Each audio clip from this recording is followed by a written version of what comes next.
Woe to you, O earth and sea. It's the Hop Nation USA Podcast.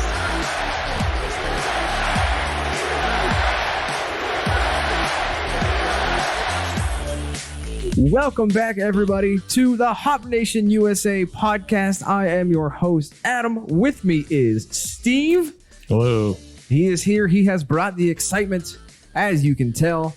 We are once again continuing our 2021 Spicy Boy Summer Revenge Tour. Of 2021. Of 2021. We're going to keep expanding it out further and further as the summer goes along. It'll turn into an entire segment of just going through the name. Right, yeah. That's the plan. By August 31st, it's just 15 minutes of the name of the segment of the tour, and then we go to a break. And then we drink the beer and then say, oh, sorry, we'll have to save you for the next segment. See you next week. But for right now, we have a short enough name for our revenge tour, so we should probably talk about where we are having our revenge at this week.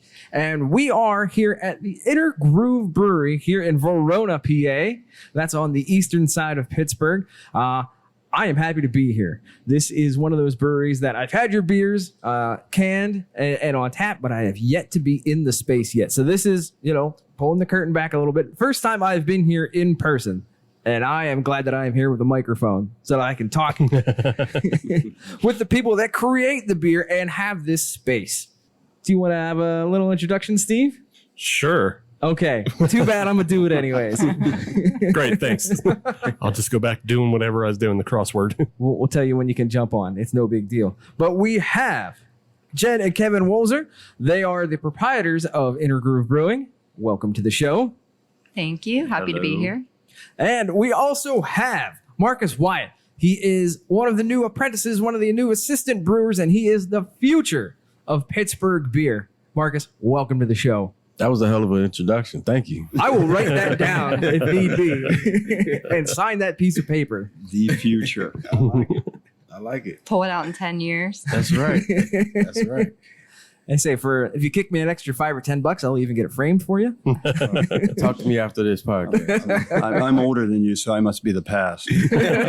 You are the present. You're the present. That's right. The past is something that's like been closed or like American Light. That's the past. Oh, we don't want to talk Everything about comes back around, right? Yeah. Oh, man. Yeah, I don't want to talk about Rolling Rock. No. So let's not. Rolling Rock is the past. That's right. So let's talk about the present. Let's talk about Inner Groove. So, Kevin, this is your beer. We're going to drink one of your beers for this segment. What the heck are we drinking? This beer you're partaking of right now is Bored Rotten. It's one of our hazy IPAs, right? So cliche. Everybody loves the hazy IPA nowadays, but I am one of those people. So this style is near and dear to my heart. And this is a nice beer floating in at about 6.8% ABV.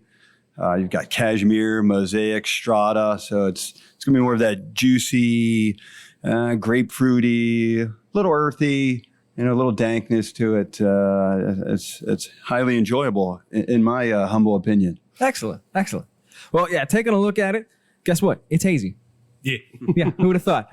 It's not the thick, opaque orange juice, though, that we were having at Trace last week. No, it is not. That was like a cloud. This is just hazy. It is, yes. It's just good old-fashioned hazy. Yes. On the nose, though, you get like a lot of upfront tropical notes. Yes. It's not, again, like kind of like what we had last week at Trace. It's easy to compare because we just did the... Yeah, that was a week ago. Yeah, they're easy to compare. But it doesn't have that straightforward like citrus. It's more of a tropically, and you said strata was in there, so I've already tasted it, but I've immediately like kind of picked out more of a pineapple-y flavor. Yes, for that's more sure. associated with that hop. Pineapple, mango, a little bit brighter. The mosaic under there, though, again, will bring you some of that grapefruit, at least for me, some of those grapefruit notes, especially on the back end of this beer. Yeah, nice soft mouthfeel. That was one of the things I was going to bring up. It does have a very pillowy is a good way of saying it, but I think you said it better. It has a very full mouthfeel to it. And the look of the beer versus the feel, there is a little bit of deception there. And I like that. I like that it is a little bit fuller than what it kind of looks like. Yeah. It's a little fuller, a little thicker. And then it just also has more. it's more flavorful than a lot of hazy IPAs that you find. Yes, absolutely. And also just, I think so many people are just burned out on Citra focused IPAs. But like when you get these mix-ups of, Cashmere and Mosaic, like, I don't know, personally, I love Mosaic hops. If you listen to the show, you know that. Yeah. I love Mosaic only beers, but yeah, the Cashmere adds earthiness to it. The Strata adds that pineapple-y brightness to it. So it gives you like a better flavor profile than you're used to with just like straight up Citra. Yeah. There's only a few of those beers that are really, really great. Mhm. And most of them are just like other pretenders after that. So I like a more mixed up hop profile. Yeah. So to the surprise of no one, turns out it's a good beer. Oh yeah, for sure. Yeah, we're that mouthfeel comes from we're big on water here, right? Treatment of the water, the filtering of the water, the temperatures of the water, salts we use in the water. So that all contributes to that nice mouthfeel you're getting. Is there any sort of trade secrets you can kind of let us in on in terms of the water, something that you would do that perhaps other breweries would not do? I don't know if we're doing anything. I'm not behind their scenes, digging into their covers. I mean, I guess, for us, it's just like I said, making sure you have the right pH levels, getting your water tested, make sure you don't have anything in there you don't want in there to kind of reduce that quality for you. I guess just being a little bit anal about it, I guess, is really all we're doing there. So right on. Yeah. I mean, and not to bag on the city of Pittsburgh, but our pipes are pretty fucking shit to begin with. So like you want to treat your water anyway. And if you obviously when you're doing it on such a scale, you can't, as Adam and I are home brewers, we just go by spring and distilled water at Giant Eagle. You can't do that at a brewery. No, So, at least not in a cost-effective way. You cannot. We're lucky here. Okamon water is actually pretty good overall. Based on the testing we've done. So from that perspective, we start with a nice water base. So nice. We're good. Awesome. Yeah, well, yeah, it definitely shows, this beer is good and you guys are, one of the known breweries. Like you were on our list for a long time to come here, but we couldn't because of pandemic. But that's why, we have this revenge tour going of like, we're doing all the breweries that opened up during pandemic and all the ones we wanted to do before we had to. So yeah, we're on the road a bit, but if you can just go into kind of the backstory and history of, Intergroove and like where it came from, like how you guys got started to begin with. I'll let you take that because I've talked a lot. So Intergroove, there's actually two couples that own Intergroove and founded Intergroove. And it really started home brewing, right? Like everybody else, but also the music and the theme of Intergroove and the vibe that we wanted started pretty much in our basement and just over beer shares with the other couple. We would do vinyl music in our basement, beer shares, met the other couple through beer and started home brewing and kind of just fell in love with it. And years later opened our doors. I mean, it took a long time to get here. It takes a long time to get here. Oh, yes. Yeah. But I mean, funny story to that. Tim, who's one of the other partners, Tim and Kelly, Tim and I, the first time we met was I showed up to a party, and this was years ago, with some heady topper. And of course, I became his best friend immediately because of that. At least at that time, that was that was like spotting a Yeti or something. So I showed up somewhere he was, and I had brought some beer, and he had some beer, and I pulled that out, and it was love at first sight, I guess. And we've been sharing beers and making beers together since then. So. Awesome. Nice. It's a nice story. And it becomes like, it started out being something you just talked about around the table while you were drinking, right? Mm-hmm. And then we one day decided to write a business plan, see if we could take it somewhere. And yeah, I usually start at about, 6th to 8th beer in. Yeah. You start kicking around these ideas. Then by the 11th beer, you're talking about business plans. Oh, yeah, the whole thing planned out. 15th beer, you have a lot of details. You even know what the space is going to be, right? And then the next morning, you remember about 10% of that. So, after you do that about 15 times, you add up all those 10% and you've got something there. So that's kind of how Intergroove came to be. So with Intergroove, did you always want to be here in Verona? Or is this something where it was available space at the time? Or how did you arrive here in Verona? It actually took us a year to find this building. So to answer your question, Verona wasn't initially on our radar, not because we didn't want to be in Verona, but we just weren't looking in this area. We went through many different buildings, looking at different places. The biggest issue was parking, to be honest. A lot of the buildings would work, but the parking didn't, or vice versa. We were about ready to give up, and we found this building, and it just felt like it was meant to be. Yeah, I think at some point, originally we were kind of looking a little more suburbs, and then we decided that, maybe along the rivers in these older towns where there's more adequate parking and street parking, and a little more, I guess, eclectic and a greater mix of people. Anyhow, long story short, we finally found this building, and I guess just like the Hetty Topper story, it was another love at first sight. So we fell in love with the building and the people of Verona pretty quickly. So awesome. That's cool. Yeah, and it's great that we ended up here to be part of a community because it's a smaller community. Everybody knows everybody here. Like everybody's very supportive of what's going on. And it's really neat to watch new businesses come into town and revitalize the little town of Verona. Yeah. Yeah, that is cool. To go along with that, though, you have this nice origin story. You found a perfect space for you. It's been working out for you, obviously. And just last month, you celebrated your second anniversary in Verona. What can you tell us about possibly what the third year will hold? What do you plan to accomplish? What does the future look like for Intergroove? So we are working on expanding. We haven't announced anything yet, but there is a big announcement coming out soon. Oh, yeah. So we'll talk once the mics go off. right, we'll let you know when the mics go off. But there is something big coming as long as everything works out. But it's looking pretty good. Yeah, I would say it was always our goal to kind of follow a model of expanding tap rooms and getting into multiple tap rooms. So Kevin just said what it is. No, there's no specifics there. But that's what he said he was looking into. Didn't he say what, I guess what in a y'all nutshell, were doing? yeah, exactly. In a nutshell, we're not really from the beginning. We never felt like we were going to be a place that went after mass distribution. Our whole thing was community, your experience here, and the quality of the product. And we felt like we could deliver that best through giving you multiple places to get our product and experience our tap room. Anyhow, yes, I won't give away everything, but let's say that we're trying to follow our business strategy. How about that? Sounds good. So also within that business strategy, I just wanted to ask more about beer styles.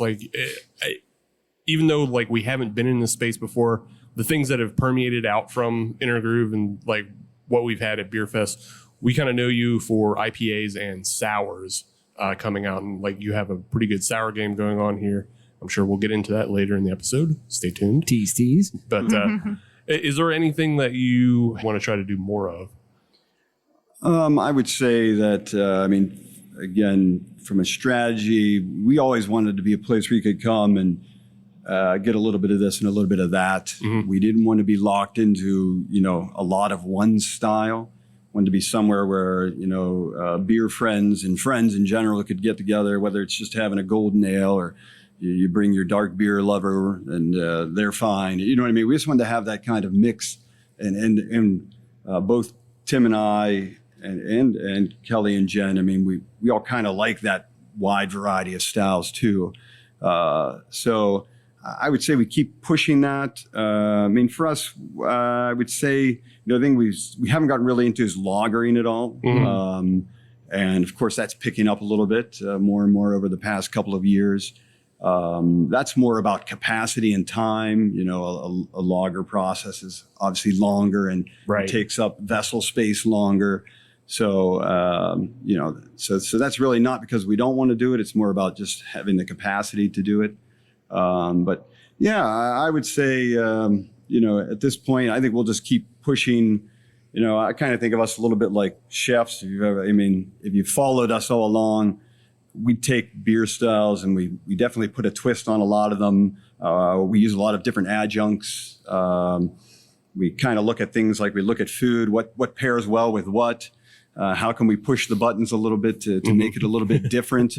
We have a great brown ale, and we've pushed that brown ale maybe in 20 different directions already.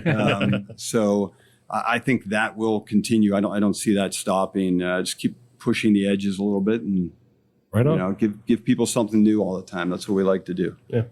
Marcus, we haven't really heard from you too much yet, but is there a recipe that you're hoping to kind of push forward for the future of Intergroove? Is there a style or a recipe that you've got on your mind? Right now, I'm just learning.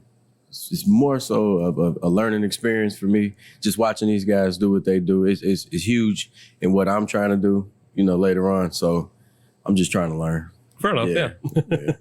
Fair enough. Well, you can get all those good things in your back pocket and learn how to make a brown ale 20 different ways. That's right. That people will love. So I shoot for 21. Yes, Yeah. I love it. Yeah. He has seen the process in action. He knows the wildness. Yes. Awesome. And if all else fails, just push him to do the Hefeweizen, That's right. Yeah. That's right. because that is delicious. Hint, hint. You don't have to convince me. The other part of Intergroove is obviously in the name. The name is based on the old style of pressing vinyl, and there was in an Intergroove, it was meant to be kind of like an empty space on tracks, but then it turned into something where people hid music, the Beatles did it famously. But can you tell us more about how that theme of the space came about? Yeah, absolutely. So we knew we wanted to tie music and beer together because it's what we all love.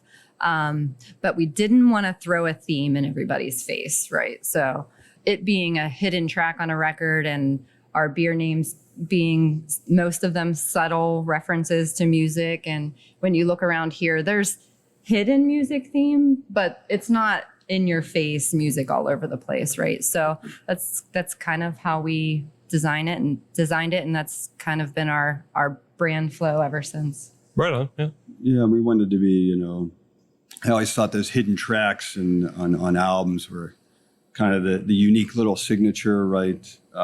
It was the people on the inside knew it was there. I mean, if you just listen to the Beatles, if you listen to Sgt. Pepper's, just as someone casually, you would know nothing about it. But if you were on the inside, right, and you loved Sgt. Pepper's, you loved the Beatles, you knew anything that was hidden on that record, right? And we wanted to be that kind of unique artist that the people on the inside loved, and and that you got us. So as Jennifer said, we didn't want to slap you in the face with it, but if you're there, you get it. Yeah. I think that's the best way I can explain it.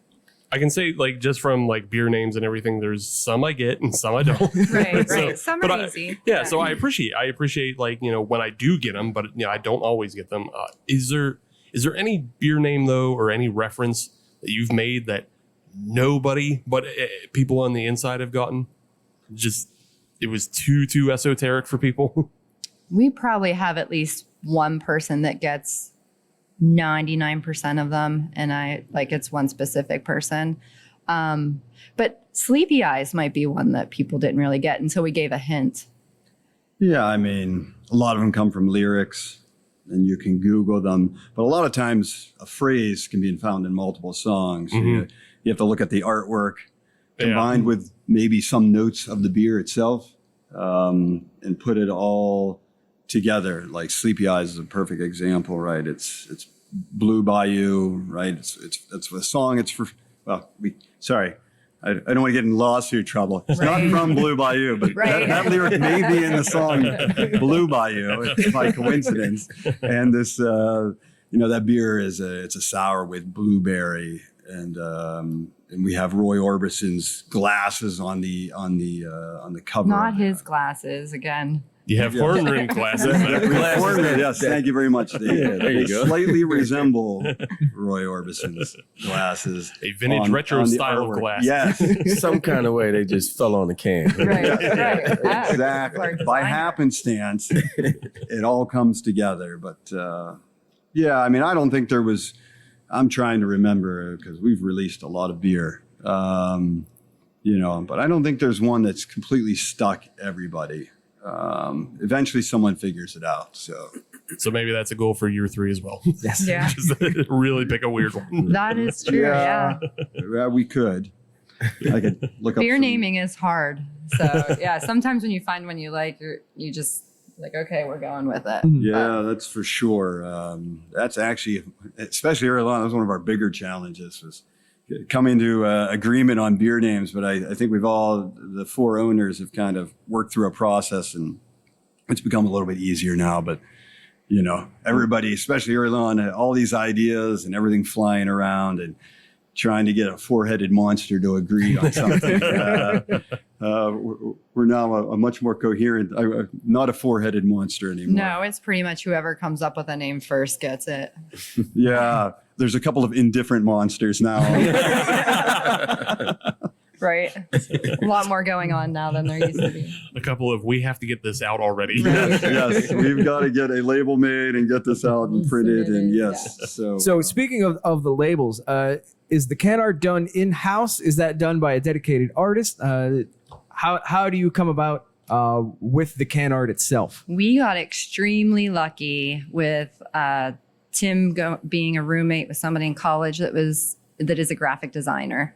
So he did our logo on the wall here. Actually, Kelly designed the logo.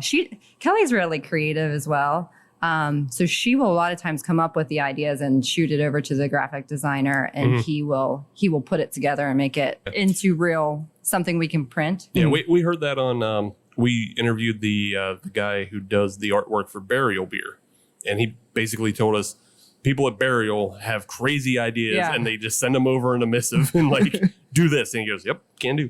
That's pretty much. And a lot of times we just send them. This is what we named the beer. This is kind of the music album that we want to reference. The inspiration. Thank you, very perhaps. nice. And he'll go off with it. And sometimes you don't want to reel him in too much either, because you want to get his take on what it would be. Because our opinion on everything all the time would be boring for everybody. So yeah, it's nice to have somebody who actually can do graphic design. And he loved what we were doing, so he's been with us, through this whole thing, and so he's been a great partner for us getting that done, and he's. I mean, a lot of times we give him a pretty rough concept, and it's pretty Or nothing. Or nothing. It's pretty crazy what he can come up with. As always, with all breweries coming back out of the pandemic, things are happening again. We're allowed to go out into public. We're allowed to join in with our friends. Inner Groove is no different. I assume that there are events coming up. What's going on? What's happening? What are you guys looking forward to? Give us the scoop without too big of a scoop. Right. Events are super crazy right now because once everything opened up, like the floodgates opened to everything going on. Right. But so this Friday we'll be at the traveling beer market at Mindful with the Pittsburgh Brewers Guild and Beers of the Berg. So that will be fun. We have some celebrity bartenders coming in August. It's Creekside. Okay. Some of the folks from Tyler and Tim are coming. So we have them coming. We also started live music every Wednesdays. So we have acoustic music playing, and Thursdays we're going to start up trivia again, and we're also going to start opening on Tuesdays starting in August. Awesome. So Nice. we're going to give Tuesdays a shot. We've had a lot of people ask for us to open on Tuesdays, so we're going to give it a shot and see how that goes. We're doing the North Country Beer Fest in August. Beers of the Berg. This will be our first Barrel and Flow Fest because we opened right when the first year we opened, it was already happening, and then COVID last year, so we did the virtual stuff. But we're excited to have a collab in this year's fest. So for 2021, who are you collaborating with for Barrel and Flow this year? Yeah, we're collaborating with Jordan Montgomery. He's a local record label owner and rapper. Awesome. So still on brand, very on brand. Yeah, it's very on brand. I was excited when Day hooked us up with Jordan, and we already met. We know what beer we're making. We're working on the label, and I think we brew it. We brew it in a couple weeks. Yeah. Okay. Nice. Yeah. Nice. So a lot of stuff going on. Yeah, sounds great. And as everybody's saying, there's a whole lot of things going on. Yes. So Right. get out and check them out as you can. And, also you mentioned Creekside, and I believe you can get some fine Inner Groove cans at Creekside. Yeah, on occasion. We don't distribute a ton just because we sell out of beer here pretty quickly. So it's hard for us to get it out. And then as Kevin mentioned, we might be having to put beer somewhere else. So, Right. but Creekside is one place we put cans pretty often. Yeah. So you can find them there. They've become kind of a mecca, but, maybe sometimes you can find some of this board rotten. Nice. Nice. So let's come back to this beer for the first segment and just kind of give final thoughts on it. I thought it was really drinkable. It's nice and refreshing on hot summer's day, and it also has that tropicalness to it. It's not just but it's not a full-on juice bomb. It still has that bitterness that I think the Mosaic gives to it, that kind of grapefruit bite on the back end. And a really easy drinker. And then I believe you said it was 6.8, so a little dangerous, but Yes. that's good. Not too crazy, right? Yeah, it's fine. We're still under 7. Yeah, it's fine. It's still a walking around beer. That's There you right. go. Gonna There you drink, go. right? You know. Yeah, I would say that if you're an IPA drinker, this is definitely the type of beer that you grab, sit under the oak tree in the shade, just enjoy yourself. Yeah.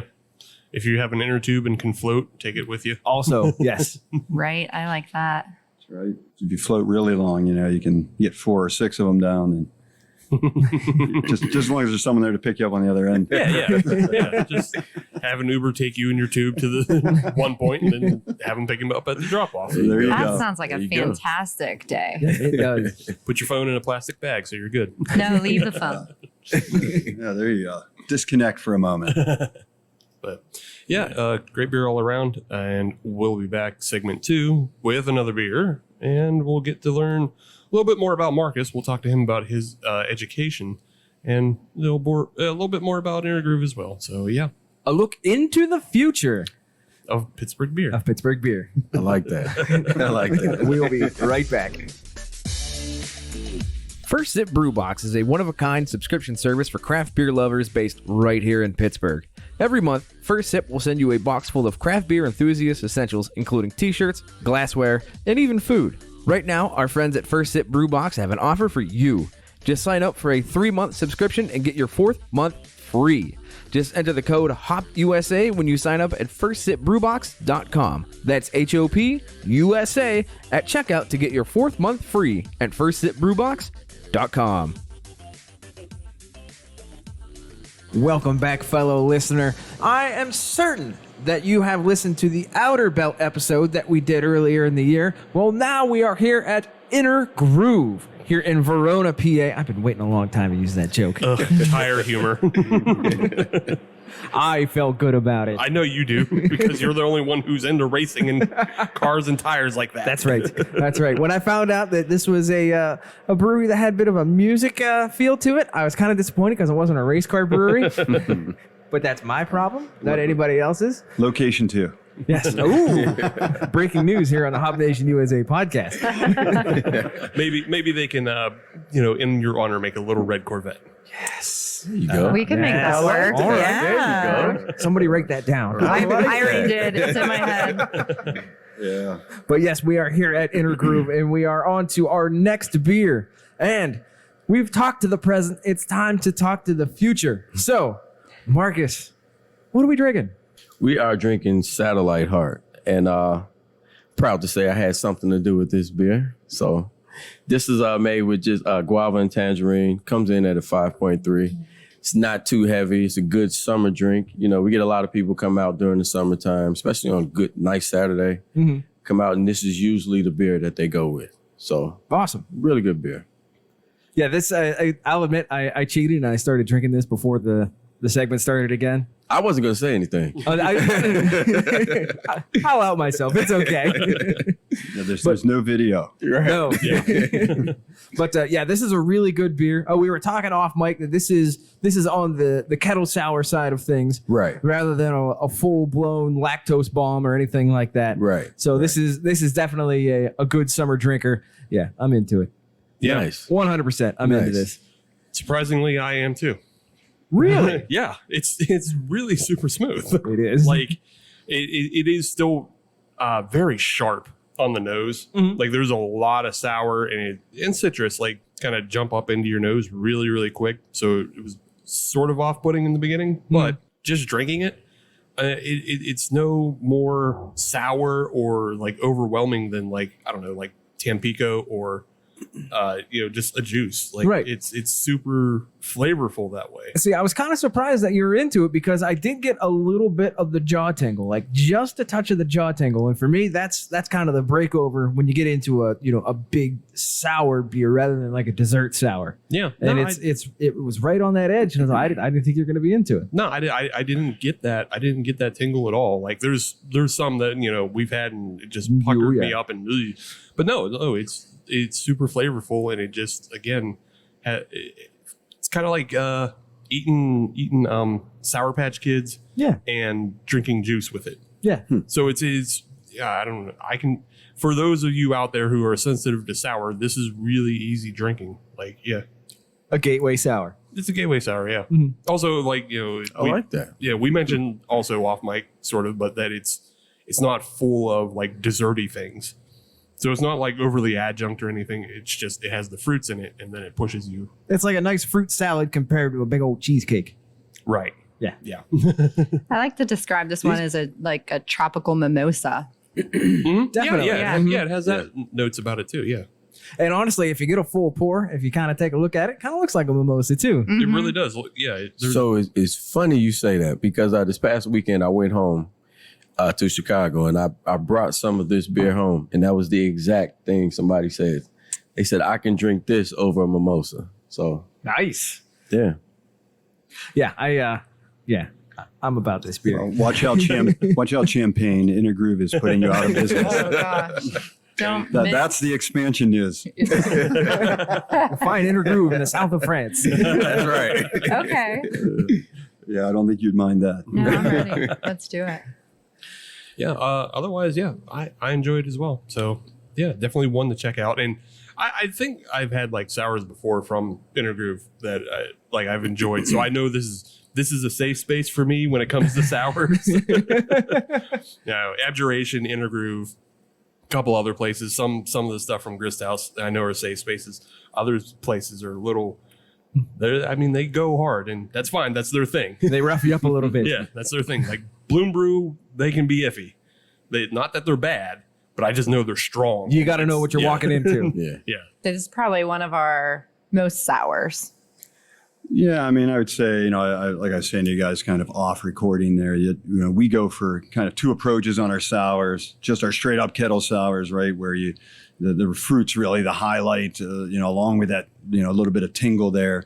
And then we do our Tort series of sours where, and that's where you're going to see more of the adjuncts, whether it's a vanilla or lactose or, some graham cracker or whatever, depends on what we're going after. But, yeah, in the summertime, definitely these just cleaner kettle sours definitely seem to be the way to go. Yeah, For sure. I think those desserty ones, like they kind of coat your tongue in a way, and they sit on your tongue, which is fine. Like I do like desserty sours, but like summertime, you don't want to feel like you have a yuck mouth full of stuff. You just want fruit and softness and going through. Yes. But you can just rinse it down with a good IPA. there you go. There you go. My silence says it all. You're wrong. So we need to turn the mic over to Marcus. Okay. Marcus, you're here at Inner Groove. Tell us a little bit about how you got here. I know that you're a part of an apprenticeship program. What is that? What is that through? How did you get into the world, whole world of beer? Give us your life story in terms of beer. Okay. The mic is yours. All right. We'll start with the last question first. A good place to start. All right. So what got me into beer, honest craft beer? So there's every Friday when we get off of work, we usually go down to a bar. I work out in Mars. So we used to go down to a bar, and it was like one day we went down the first time. I ordered like a Heineken or something.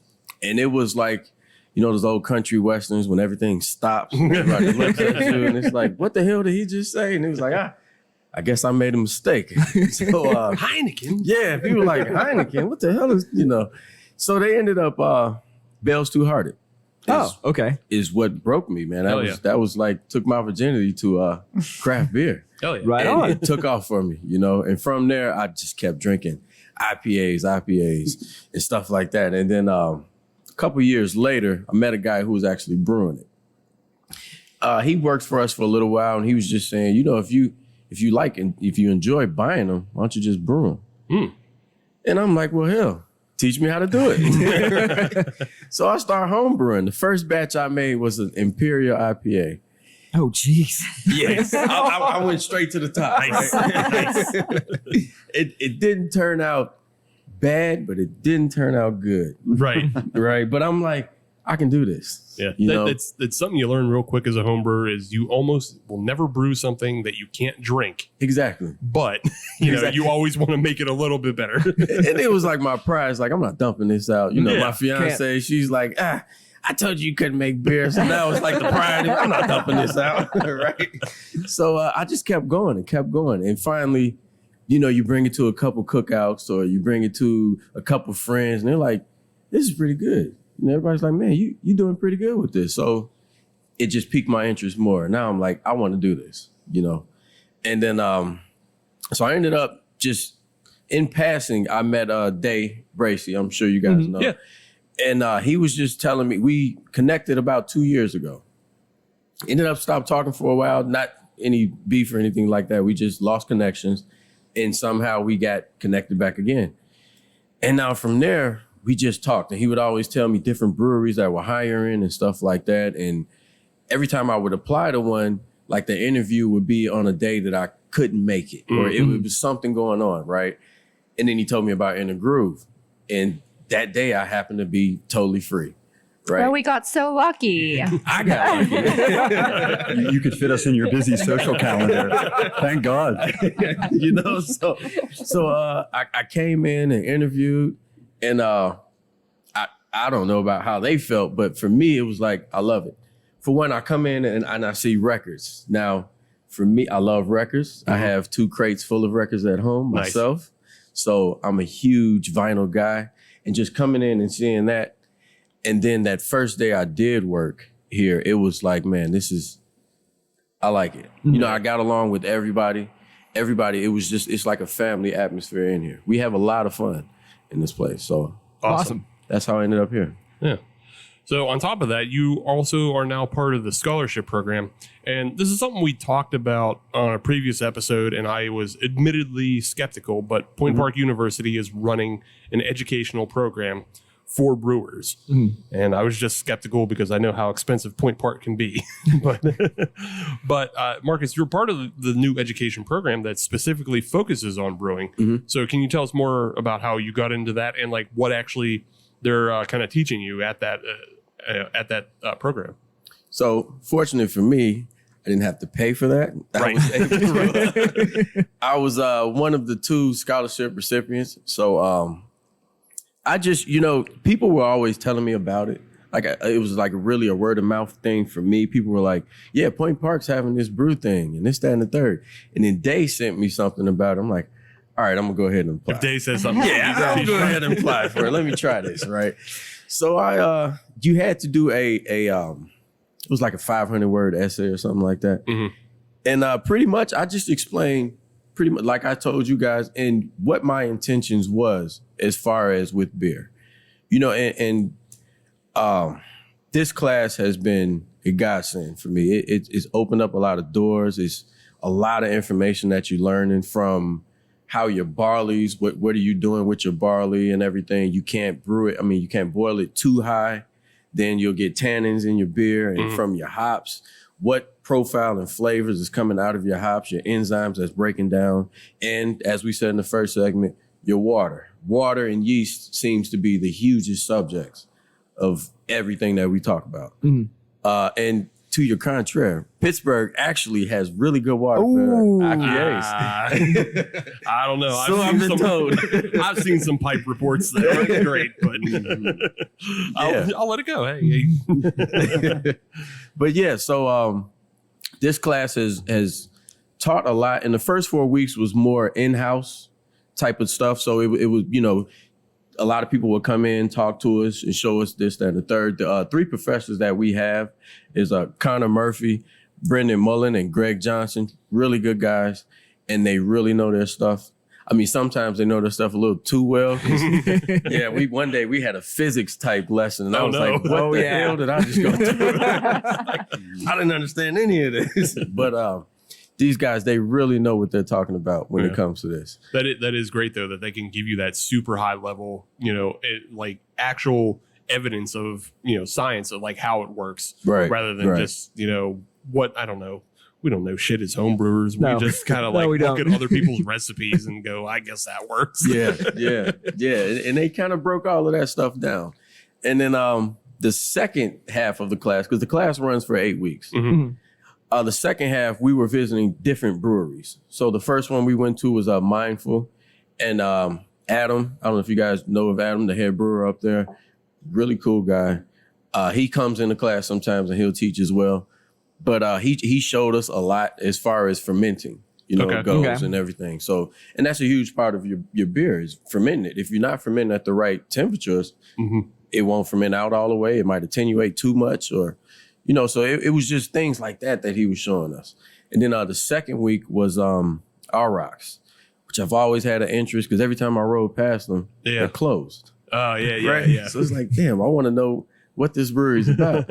And for them to be a gluten-free brewery was interesting to me. Yeah. And their processes are a lot different, but not completely different. But the fact that they use mostly quinoa and millet as their grain bills. And it's like none of the normal stuff that you would use. Right. And just drinking their beers is kind of like, this doesn't taste any different from what I'm used to. Right. Yeah. It's not good gluten-free beer. It's just good beer. Yes. Right. Yes. Yeah.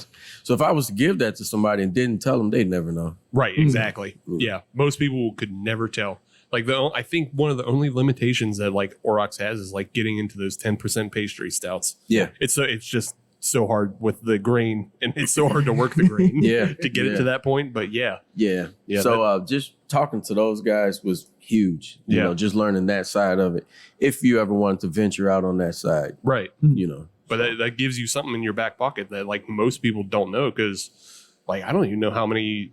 Like, there's probably got to be less than 20, gluten-free breweries in the country to begin with. So like getting that kind of education is like really good.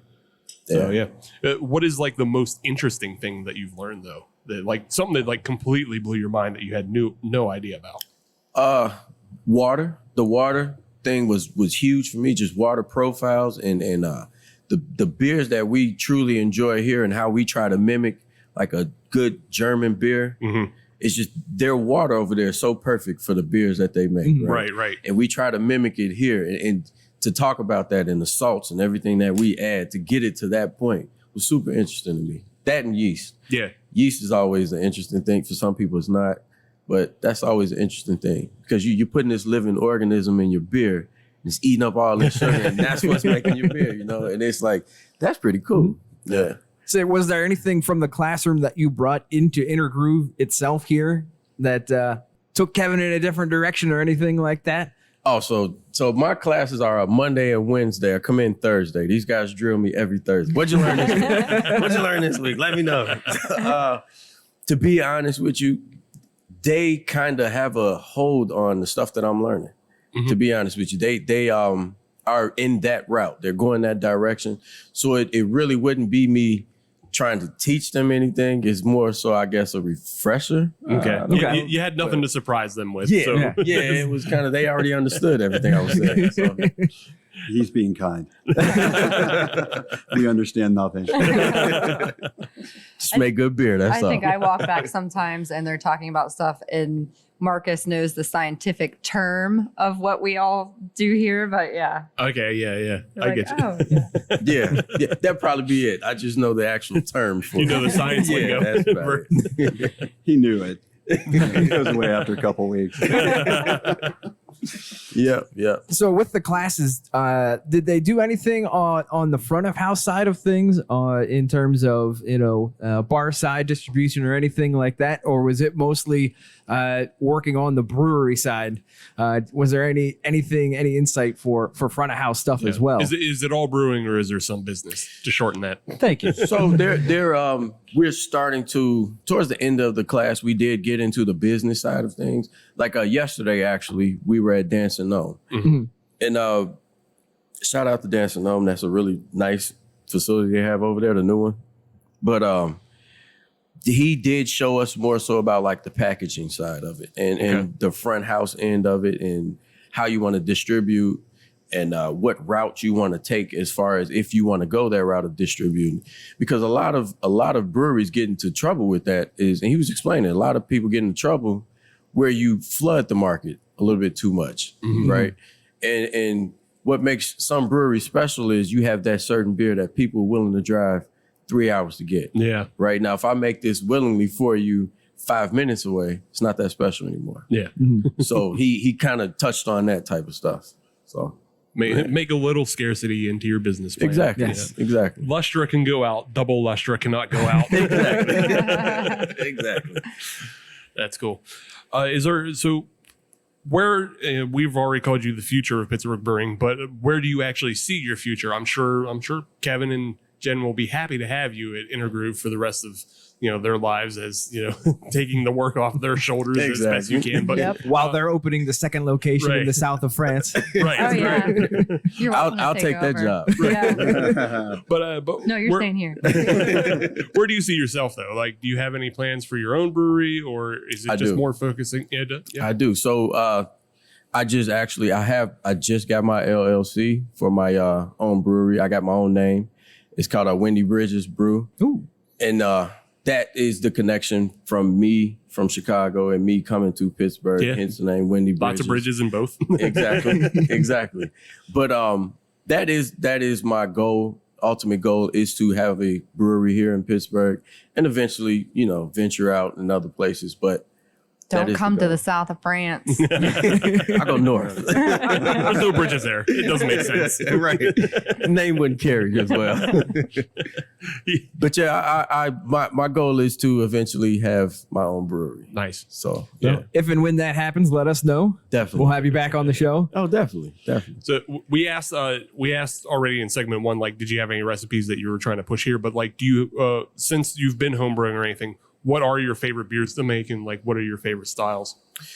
So I started with the easy IPAs because IPAs are super easy to make, compared to, I tried a lager.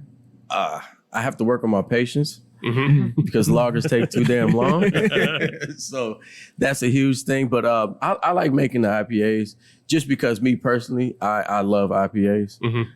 Kevin and I, we were talking about this today and a couple weeks ago, actually. He said, I noticed you like those bright IPA beers. I told him, yeah. That's what I like, that citrus flavors. So I tend to stick to that side of it. Right on. So every now and then I'll venture out. I guess. Yeah. Say, aside from the lager, are there any styles that you need to work on that you're looking to improve on? Yeah. So I want to work on stouts. I do want to get into that game. Like we talked off air, I'm starting to get into stouts.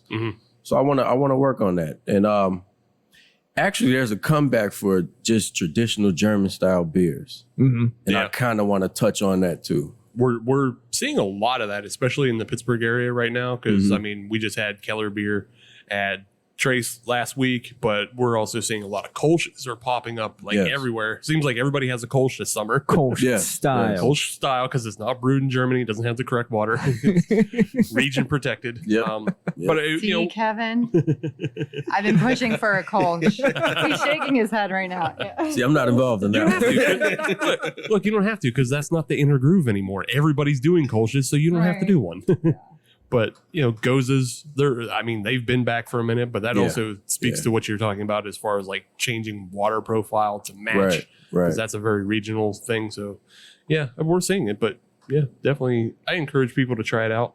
Absolutely. Yeah. I'm into it. Expand your horizons. Exactly. I'm into it. Exactly. With that, let's come back to the beer that we were drinking that, Marcus, you had a hand in. And remind us of the name. Satellite Heart? Satellite Heart. Yeah. Yep. Sour beer. I enjoyed it, though. Me too. I'm sure you did. Me too. Nobody's surprised if you enjoy a sour beer. No, that is not headline news. It's me who's interested. Adam's a lot happier now. Oh, than yes. he was when we were drinking the IPA. Yeah, Yeah. he's way There's happier. Yeah, for sure. Segment 3 will be great. But yeah, plenty of like bright citrusy and fruity notes on it. And the sourness doesn't overtake me. So I feel like everybody else who's sensitive to it would be fine as well. But on the flip side, it satiates me. Yeah. There is a good level of sourness there that, I like it. I'm into it. Oh, it's for sure present. Oh, it is. Oh, yeah. It's kind of like Tang that you didn't put enough sugar in because it has that sourness to it. Yeah. That's Yeah. a really good point. Yeah, I try to put things in perspectives that other people Are you a could associate. Cicerone or something, man? Because you are No. really good at describing these beers. No, I just drink a lot. We've been doing this show for 4 years. I have just a few tricks of describing beer. I see. Well-traveled taste buds. But yeah, overall a great beer. And completely expected because we already knew Inner Groove for having good IPAs and good sours. So we'll see what segment 3 brings along though. And we have a little bit of a game planned for everybody. Well, I have a little bit of a I say, I game. have no idea what you're doing. I know. That's scary. Yeah, it I is. am He a little doesn't know. scared. We're all disappearing for segment 3. So we'll be right back with a fresh beer right after this.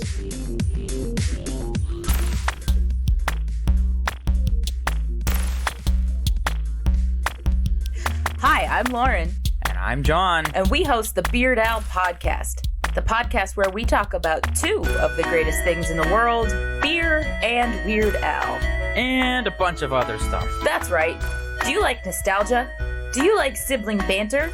Do you like beer? Do you like Weird Al? Are you human? If you answered yes to any of those questions, give us a listen. Become one of our loyal commenters. Welcome back, everybody. We are here in Verona in Inner Groove, and I have a warning for everybody that is going to come to Inner Groove. There is an octopus. Please be aware of it, according to the signage on at least one of the doors here. At least one. At least one.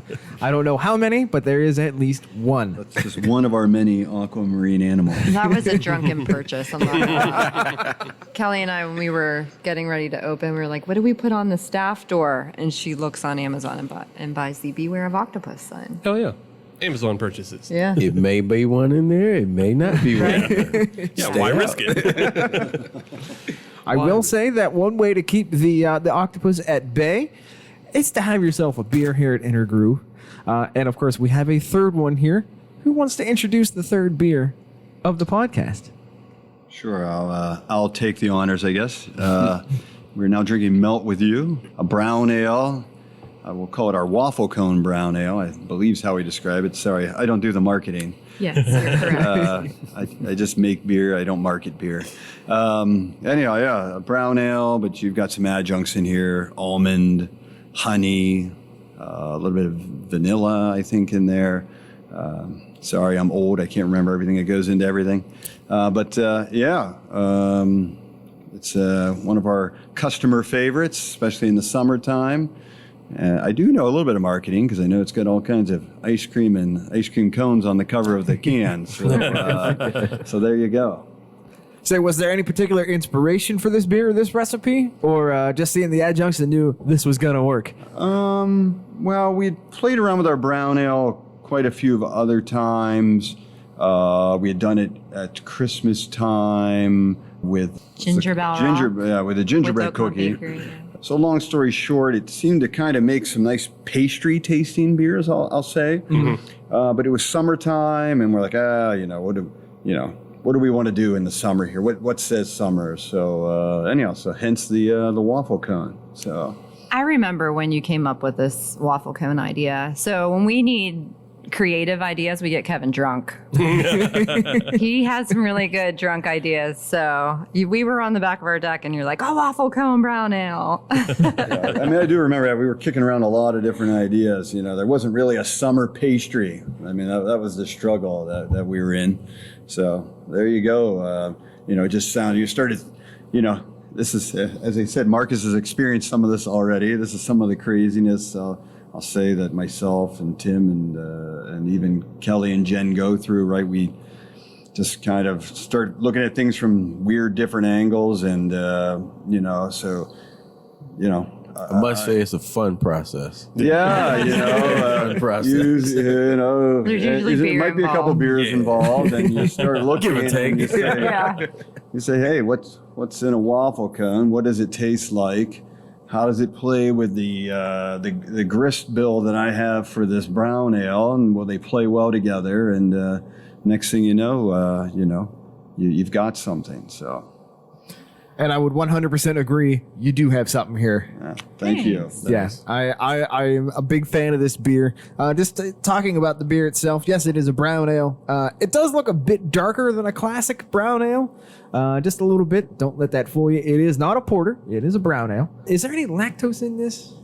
No, not in that beer. I find that somewhat surprising. That's that perceived sweetness you're getting from that vanilla, I'm going to guess, as opposed to actual sweetness from the lactose. So. It definitely mimics the ice cream side of things. A nice vanilla ice cream cone. I can't really describe it any better. It's a vanilla ice cream cone. They already talked about it. I'm done talking. I'm done. And the Good work. I can't make it any better. I do agree. You know, it's kind of this beer is kind of a pivot from our Celebrity Hot Tub, which is our base brown ale. And I would say, I see the color difference as well. I think it comes a little bit out of the almond, actually, that's in there. You know, that's a little bit darker, and that might contribute a little bit to kind of making it a little less brown and a little more dark brown. So Yeah. So for me, it actually reminds me of something else that's kind of close to the area, and you even have you have some signage of theirs hanging up, the red ribbon. This somewhat reminds me of their almond soda. Oh, yeah. Good call. Yeah. yeah, I can get that. Yeah. I believe you're a Cicerone. So These are all Cicerones. Marcus, I don't have the money to take those tests. But it has a little bit of that almond flavor, like towards the back end, and then you definitely get a lot of that vanilla sweetness all through. I kind of suspected there wasn't lactose though, because this is very thin and very light, as like you would expect from a lot of brown ales. It's not overly heavy, and I think that's why it does work so well in the summer, because it's not overly heavy and it's not overly thick, and also it doesn't have the same kind of bitter roast notes that you find in stouts and porters. So yeah, it definitely works really well. It's just kind of a surprising, because you know most people don't think to drink dark beer. Still, I try to change that attitude, but most people don't think to drink dark beer in the summer. I see that on your shirt. Yeah, I'm wearing my all-weather stout weather shirt. Buy it on TeePublic. But Keyword Hop Nation USA, no spaces. that's right. Get your own.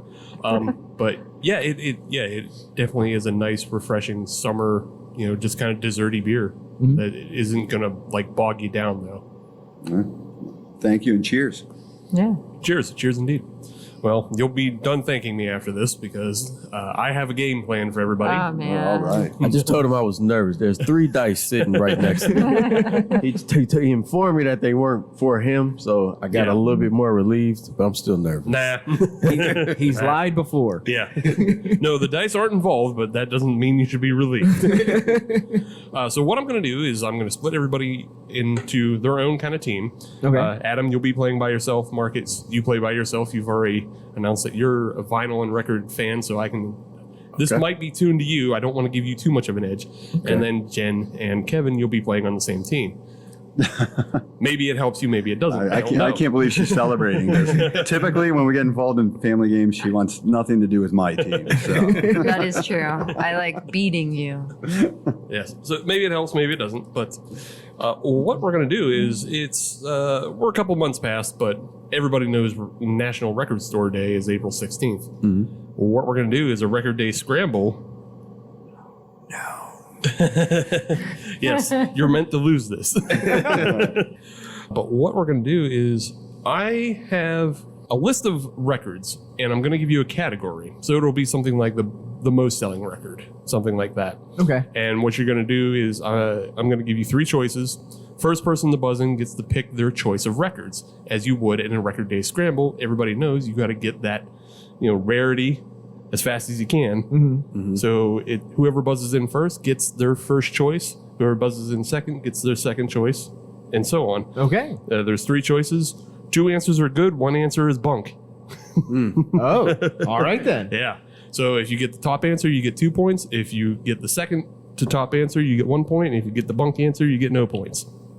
Okay. So Let's do it. Let's do it. So screwed. We're going to kill you, Marcus. I'm ready. Bring it on. I'm just gonna keep drinking. doubt it. No, I know I'm going to lose, so that's why. I would only ask, please wait till I finish the question and reading off the answers before you make your choice and buzz in. But here we go. What was the top selling vinyl record between 2010 and 2020? Was it Back to Black by Amy Winehouse, Rumors by Fleetwood Mac, or Nevermind by Nirvana? Buzz. Oh. You have to answer now. Well, 2 of them are definitely not from 2010 to 2020. I don't even think the Amy Winehouse album wasn't even. So I don't know. Rumors. It's always the top selling album, so we'll take that one. Okay, you take that as your number 1. Marcus, go ahead. I'm going with Amy Winehouse. Take that as your number 2. And Adam, you get Nevermind Yeah. by Nirvana. Okay. Hey, you might have won. Who knows? Yeah. But Adam, see how this game works now, because you got the bunk answer because you weren't quick. See, even if you don't know it, maybe it's better to buzz in. It's multiple choice, man. I got to It's find one of them. choice. That's Yeah. right. So it's all about being got quick, 3 and then chances. all about being quick, and hopefully you get the treasure. But so yeah, Adam, you got the bunk answer, no points. Aw, that's okay. Adam, you're really winning though, because while he's playing this game, you're still drinking beer. Absolutely. Exactly. Marcus, you had the number 2. Okay. Back to Black by Amy Winehouse in those 10 years sold 125,000 records, like vinyl records. Nice. And yeah, Kevin, you're right. Rumors by Fleetwood Mac still sells no matter what. No matter what that album. And it was in those 10 years, it was 130,000. So yeah, It's 2 close. You Mark. beat me by 5,000. Yeah. I'm coming back. 2 points. I'm the president. That was a low Just blow. just not your game yet. All right. Moving on to the highest selling artists of all time. We all know the Beatles is the highest selling record artist of all time. But can you tell me who is the next highest? Buzz. I was going to give... He didn't even give the answers yet. He's disqualified from this. No. Does he have to answer before you go? Yeah, you want to do that? You got to answer now. I would, Yeah, that was arrogant. I would have guessed Michael Jackson, but Okay. All is right. he on your list? He is on the list. I thought so. Surprisingly. So This is I'll bullshit. That's right. He could get But yeah. what's the But zero pointer? Yeah, he He's the could. king of pop, He man. is. That's why. So the choices left though are Garth Brooks and Elvis Presley. Buzz. Ooh, Adam was just a little quicker. Oh, What you got? you get the default. Garth Brooks. Okay. I'll take Elvis. All right. I'm pretty solid about Elvis. You should be. It's not a bad. That's He was her the all- number 2. I'll take it. Well, he's There the you go. the number 3 behind the Beatles, but yeah, he's the number 2 I'll answer take on it. this question with 146 million. Garth Brooks is 156. So Adam, you got the number 1 answer. Michael you're Jackson. Way to was- go, Kevin. Michael Buzzing Jackson in was early. only 84 million. Really? Only 84. I got someone on the list. That was Yeah. That's You did. impressive. Without multiple choice. That was impressive. It was I give you good. that. It was good. Yeah, good guess. But yeah, Elvis obviously sold in a time where there wasn't a whole lot of music to begin with, and Garth still puts out music today. That's why he has the edge over Michael, because he just keeps putting out records. Yeah. But yeah, all right. Moving on to the third question. We all know that Thomas Edison kind of invented records in a way. Stole Stole the invention of records. Okay. But he did it in New Jersey. So I want you to tell me who is the highest selling New Jersey artist. Buzz. Okay. Oh, before the options. Springsteen is an answer, and I'll give it to Marcus. That would have been my guess. I knew that. I knew that one. The other two are Bon Jovi and John Bon Jovi himself solo. Oh. Yeah. Well, I know at least part of my answer. Adam, you can pick. We'll take whatever you don't pick. Buzz. Okay, Adam. I'll go John Bon Jovi. Himself. Solo. Okay. If you're going to win, you got to take some chances. That's I would right. pick Sure, the that's other right. one. Sure. Slippery when I met, man. Marcus, real quick with the correct answer. It is the boss. 65.5 million. That's right. You go. That's right. 2 points to Marcus. Kevin, you guys were left with Bon Jovi as a band, and yeah, you should have went with that. Damn. There's really no statistics on Bon Jovi selling records on his own. That's how many records he sold. They can't count it. That's right. They can't count it. They can't be counted. It's infinite. 34.5 million Bon Jovi records out in the world. All right. Moving on. Taking the risk. Moving on, we are up to what album has the most number one singles? So not just top hits, but number one singles off of it. Is it Michael Jackson's Dangerous? Is it Katy Perry's Teenage Dream? Or is it the Bee Gees' Saturday Night Fever? Buzz. Marcus, you were fast. We're going with Michael Jackson. All right. We're going with Michael Jackson. And then I heard you guys next. So Kevin, Jen, Take the Bee Gees. Bee Gees. What if I want Katy Perry? Oh, well. I'm just kidding. I'm just kidding. Figure it out. No, drink a beer. Happy life. No. Katy Perry. We'll do the Bee Gees. We'll do Okay. the Bee Gees. Okay, Bee Gees. And Adam, that means you're stuck with Katy Perry's Teenage Dream. Is that the one with I might have won the whole thing. If that's the life I have to live, then so be You're it. stuck with Katy Perry. It's a terrible life. Stuck with Katy Perry. How terrible. Katy Perry's Teenage Dream had 5 number one singles come off of it. That was the Oh, record. shit, really? Yeah, that was the record that had. We all surprised. Yeah, everybody's surprised. That was the record that had E.T. with Kanye West, Firework that everybody was singing. Yeah. Yeah. And obviously 3 others that were great. Kiss the Girl. California Girls with I got Snoop. no. And then See this one I kissed a girl or something? I don't know. yeah, she does that song. I think that was the one That was on there, right? Yeah, I think so. No, I don't know. But anyway, 5 off that record. Marcus, unfortunately, it was a bit of a trick Okay. because Katy Perry tied Michael Jackson for the number one singles, but it was off of Bad, not Dangerous. Not Dangerous. Dangerous only had 1 number one single in black and You white. got the bunk. Bom, bom, Unfortunately, Unless the Bee Gees were even worse. Well, the Bee Gees weren't worse because they had like 3 number one singles off of Saturday Night Fever. There you go. See, that was- Katy Perry. So who ended up with Katy Perry, though? Adam by default. Okay, was left with the treasure. Oh, see, slow I poker. should have went with my I said, we go with your choice. Oh, yeah. And if it was wrong.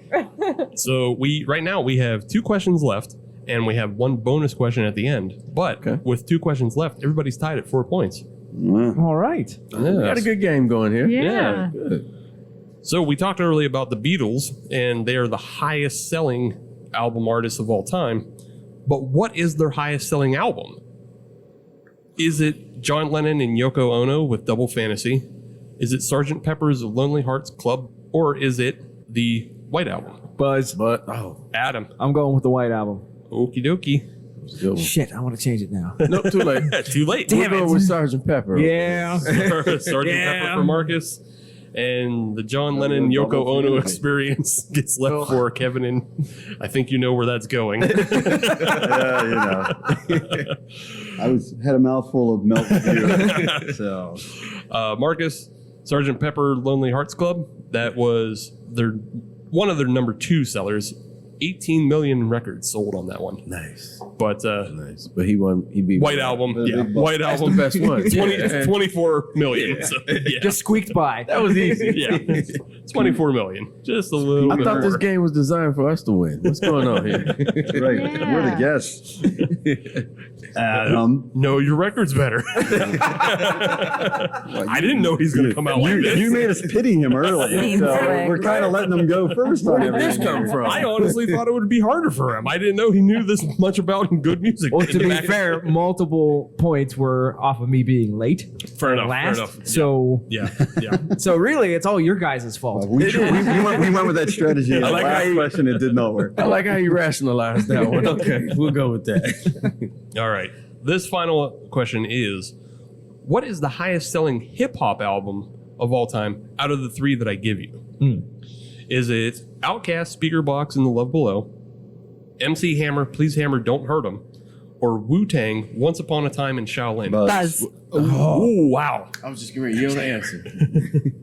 What were you thinking? I was going to let you answer. Oh, I was going to go with MC Hammer. Okay, MC Hammer. It's probably Wu-Tang. He sold a ton of rerecords. Outcast.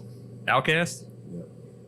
And album. You're talking and volume, Adam, not you're dollars. stuck. You're stuck with Wu-Tang. No, I also choose Outkast. No. Is that cool? No, it's not. Damn. So, Marcus, Outkast, Speaker Box, and Love Below, highest selling album of all time, 11.4 million. MC Hammer, surprisingly 10 million. Wow. So he put a lot. It was the 90s, man. The Wu-Tang, Oh, no. Once Upon a Time in Shaolin, Oh, no. won. Their biggest album was Enter the Woo. I knew that. Yeah, I was late. I'm sorry. that's not the big one. That's not the Or big one. 36 Chambers, actually. That Yeah, was their 36 biggest Chambers album. would probably 36 Chambers. probably be the biggest one, but all right. That brings us to the final and big question that we have at the end. Just for a point refresher, Marcus is ahead with 7. Kevin and Jen have 5, and Adam has 6. Okay. So everybody's See? pretty All close. right. Close one here. We're all in this. All right. Through this, you guys have all been collecting records, and I've been keeping track of what records you've kind of been putting into your bag throughout the time. Okay. It's now your time to choose what is the most expensive record in your bag. And if you put it forward, I'll give you 2 points if it's right. And if you put forward a wrong one, I'll take away a point. Okay. So, Beatles. Beatles record. Beatles. Okay. The most expensive. Like if I were to go buy it today. If Or you're- like an original, you mean? Yeah, if you're to go to buy it today on vinyl. Oh, today, not when it debuted. Yeah. Today on vinyl, what I would don't it sell remember for? what we Okay. Right. I don't One of them either. was an artist, so I can't say Michael Sgt. Jackson Pepper. in general was Yeah, of the ones that you We have- picked up. Night Fever and MC Hammer. That can't be worth much anymore. Maybe it is on I don't vinyl. know what You else don't to know. answer. Do you? Am I that old? Yeah. Come on, Marcus. What else did I answer? The Bee Gees. PG. I did Night Fever already. Katy Perry. No, No, we didn't do Katy Perry. We had Double Fantasy. We got stuck with Double Fantasy. What was the first one? The first one It was an artist question. It wasn't an album question. well, no, the first one was like what was the top selling in 2010 to 2019. You had that. So, one. That so was, you do Fleetwood. have Rumors that by was Fleetwood Rumors. Mac. Rumors. Oh god. We just bought that. It's an original. It's Night Fever. There's 6 billion copies. Piece of shit. That's definitely not it. The Bee Gees one's probably not worth shit either. Our crate is a low price crate. I guess we'll have to go Rumors for us. I guess. Okay, Rumors. Adam, what is the album you think is the most expensive, or do you want to play it safe and not put I'm anything gonna look up? it up on Or Amazon. And this is today's market price. yes, today's market price. God, how many times? Stop stalling. Well, I think I have to go talk to my friends. Signed at original copy, please. I have to go talk to my friends at Wu-Tang Financial, Okay, and I gotta go Wu-Tang. you know, put that Wu-Tang album up. Yep. Okie doke. I think you got it.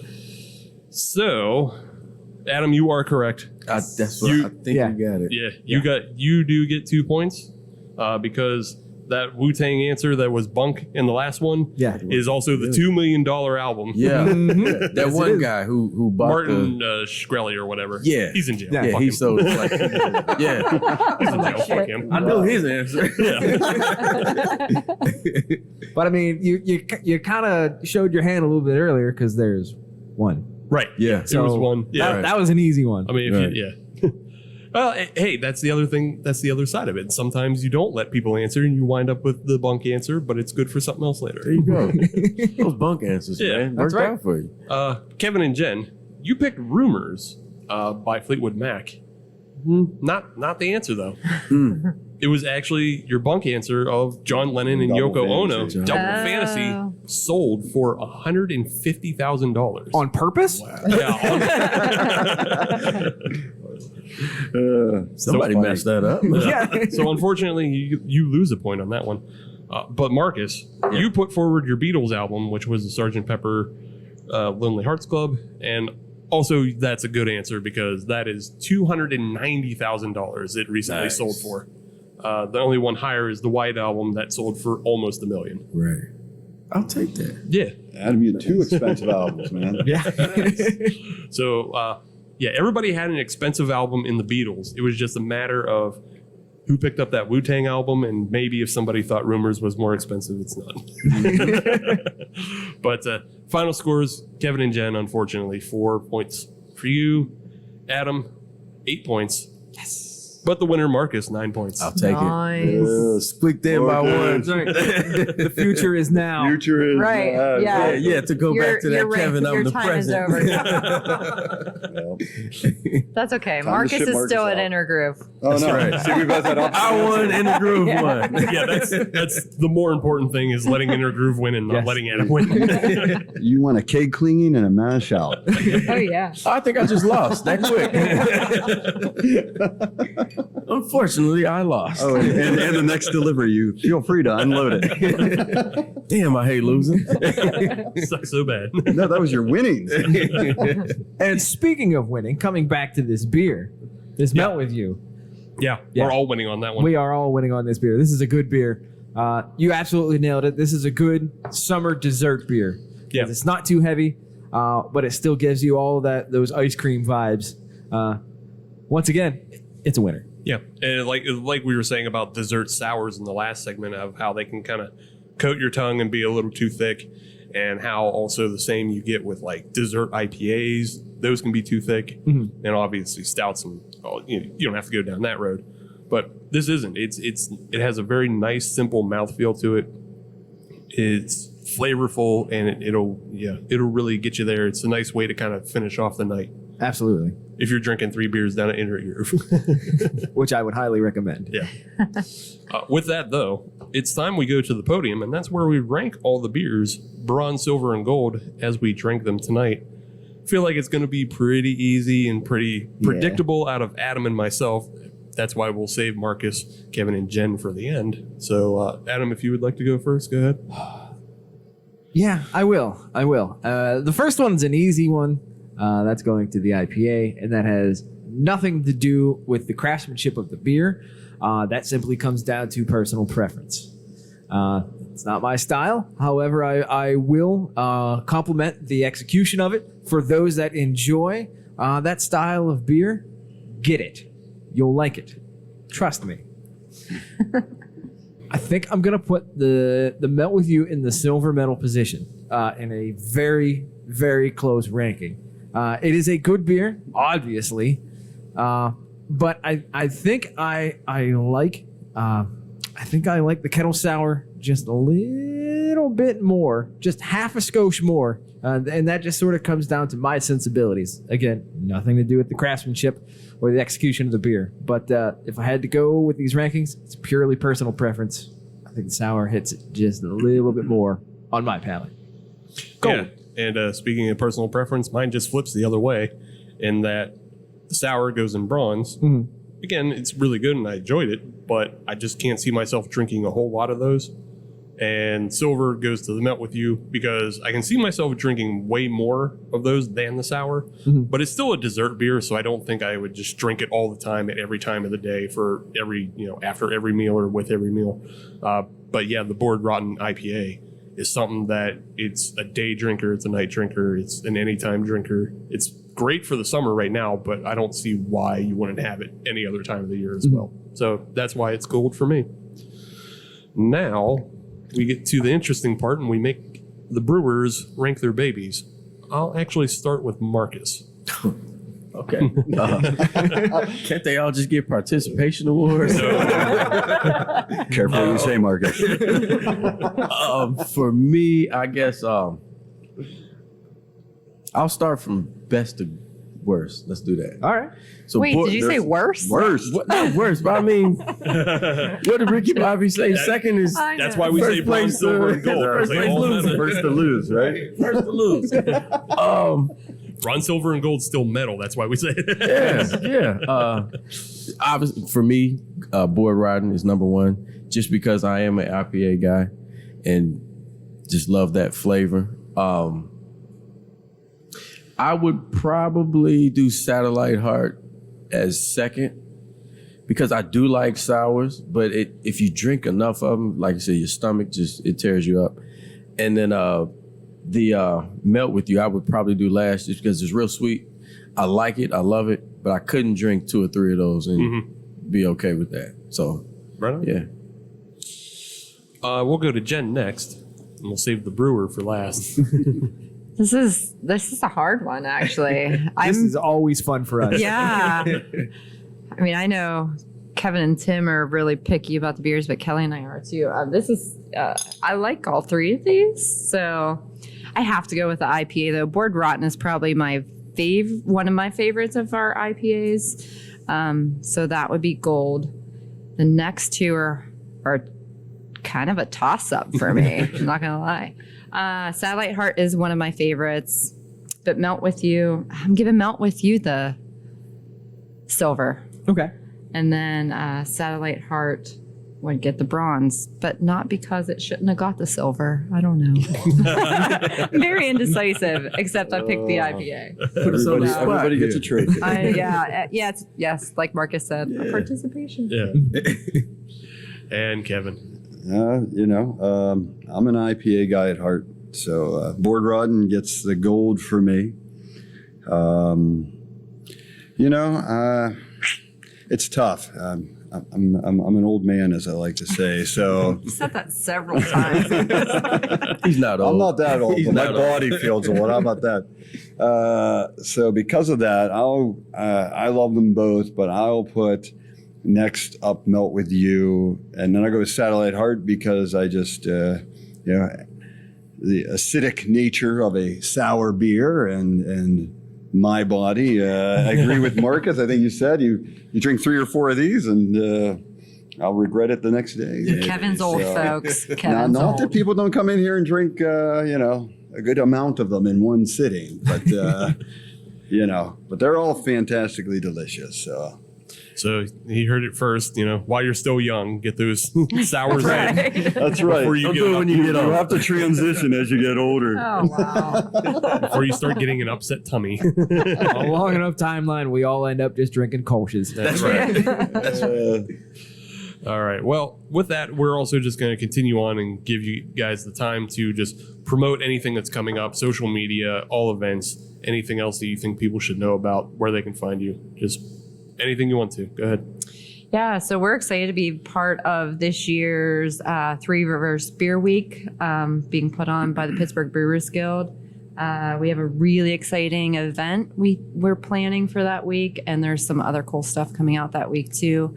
Oh, and of course our expansion, which we didn't let it out of the bag, but we kind of let it out of the bag. In the south of France. Yeah, That's right. Well, yeah, the south of France, but also something a little closer. But our main goal is to get out and about right now. So we opened about 8 months before COVID, and then COVID kind of shut us back in here. So I'm really working on getting us out and about and getting the Inner Groove name out there. So there's a lot of fun stuff coming. So keep an eye out on Facebook, Intergroove Brewing, Instagram, and Twitter. Awesome. Right on. Don't let bridges and tunnels stop you from coming here. Oh, right. Yes. Cross the bridge. If I could just Or add, you might not need to. Oh, sorry. Sorry. If I could just add, thank you to Marcus for coming out here tonight and chatting with us. Appreciate it. You know, we bring you in here enough nights a week, so we appreciate you coming in another night. Appreciate it. We were really lucky to be matched up with Marcus. He's been a great asset to us. So thank you, my friend. And I just say, I guess I could put out there too. You know, there's going to be more opportunities here at Intergroove. I don't know, Jennifer, if you want to mention what our page is on our website or whatever. But as we continue to expand, we're probably going to be looking for more hands to help us out. So if anyone out there listening has some interest in getting into the brewing industry, I don't know, Jennifer. Right. Yeah, we definitely are going to be hiring. You can always find our job postings at intergroovebrewing.com/jobs. And yeah, I reiterate about Marcus. Marcus, we were excited when we interviewed you too. And you're a great addition to this team. So and we're excited to see what you do in the brewing industry. Thank you. And we're proud to have you have started here. That's right. That's right. And with that, we'll continue on. Marcus, you've got the floor. If anything you want to talk about, any plugs, anything like that? I just want to reciprocate the same thing.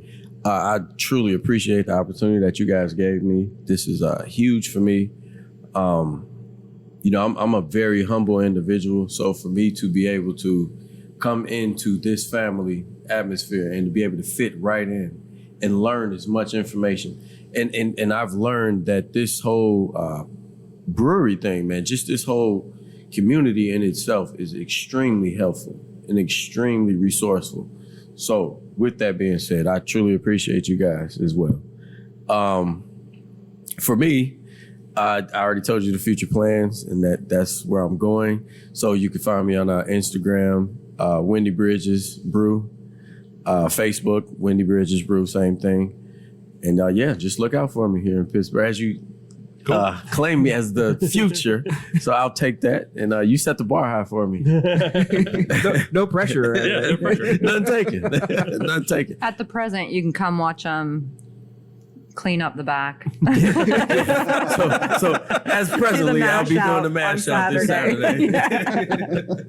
But yeah, so yeah, I appreciate you guys coming out too. Right on. Sure. Yeah. Future, future breweries, future hirings, a lot of good things going on here. But yes, we just want to thank you for having us in your space, sharing your beer with us, sharing, your education story, what you're learning through Point Park University. So yeah, we just want to thank you for inviting us in here and giving us the time to be, the hanger-on fish of the brewing community. Hey, everybody has their niche. That's right. Yeah, that's what we do. We're the remora fish. I like saying it. It's fine. Thanks for having us, guys. Yeah, thank you. If you're looking to find us, though, all you have to do is search Hop Nation USA, and they'll get you Twitter, Instagram, and Facebook. And if you want to listen to brand new episodes of the Hop Nation USA podcast every Friday, as you should, then search Hop Nation USA on your favorite podcatcher like Spotify, Apple Podcasts, Google Podcasts, Player FM, not SoundCloud. We quit that one a long time ago. Yeah. But anything else that starts in pod and ends in cast, we're on all of those platforms. And if you're on any of them, leave a 5-star review because we are a 6 #1 hit show, but they only let us use 5. And that's a bigger crime than me not having any metal references during my record store. I was going to talk to you about that after the show. I left all of my metal references at home today. I was able to win without you putting that. I was waiting on those. Yeah. Old man over here. But yes, thanks again to Intergroove for having us. And our revenge tour continues as we'll be in a 3rd brand new space next week with a brand new episode, brand new beers, and brand new everything else. So, yeah. Check us out then. And until then, buy some merch. Listen to our show. Check out our friends. Yeah. Go on TeePublic. Check out our friends like The King with the Boys and First Sip Brew Box. And just other people we interact with. Yes. So, until then. Buy some Uncle Jamie sauce. Yeah. Oh, that shit's good. Are those sandwiches still at Get-Go? We're going to go find out after this. Neat. All right. We will be back next week. Bye.